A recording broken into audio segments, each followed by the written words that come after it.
रात के 2 बज रहे थे। कराची के इलाके कारसाज में एक झेर तामीर शॉपिंग मॉल की तारीख राहदारियों में खामोशी छाई हुई थी। हवा में एक अजीब सी ठंडक थी, हालांकि मौसम गर्म था। सिक्योरिटी गार्ड अरशद, जो कई महीनों से यहां ड्यूटी दे रहा था, अपनी मामूल की गश्त पर था। उसने हेडक्वार्टर में रिपोर्ट दी, सब ठीक है सर। लेकिन हकीकत में सब कुछ ठीक नहीं था। पिछले 2 हफ्तों में 3 मजदूर अचानक लापता हो चुके थे। उनकी लाशें नहीं मिली, न ही कोई निशान, बस वो यूं ही गायब हो गए थे।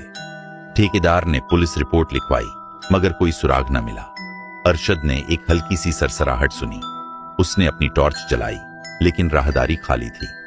शायद चूहे होंगे, उसने खुद को तसल्ली दी।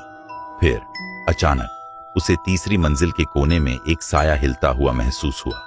वो तेजी से उस तरफ बढ़ा, लेकिन जैसे ही पहुंचा, साया गायब हो गया। अचानक उसके वॉकी टॉकी पर एक सनसनीखेज आवाज गूंजी, मदद, अरशद भाई, मैं देख रहा हूं, वो यहां हैं, वो हमें देख रहे हैं। ये राशिद की आवाज थी, एक नया गार्ड जो पिछली गली में तैनात था। अरशद तेजी से वहां पहुंचा, मगर राशिद कहीं नहीं था। बस जमीन पर उसकी टूटी हुई वॉकी टॉकी पड़ी थी, जिससे हल्की हल्की घरघराहट निकल रही थी। अचानक फिजा में सरगोशियों की आवाजें गूंजने लगीं, जैसे कोई बहुत सी आवाजों में कुछ कह रहा हो। ये जगह हमारी है, यहां मत आना। अरशद के हाथ पांव सुन्न होने लगे। उसने पीछे मुड़कर देखा तो राहदारी के आखिर में एक हल्की सी रोशनी नजर आई। एक हियोला जो शक्ल बदलता जा रहा था और उसकी आंखें अंगारों की तरह चमक रही थीं।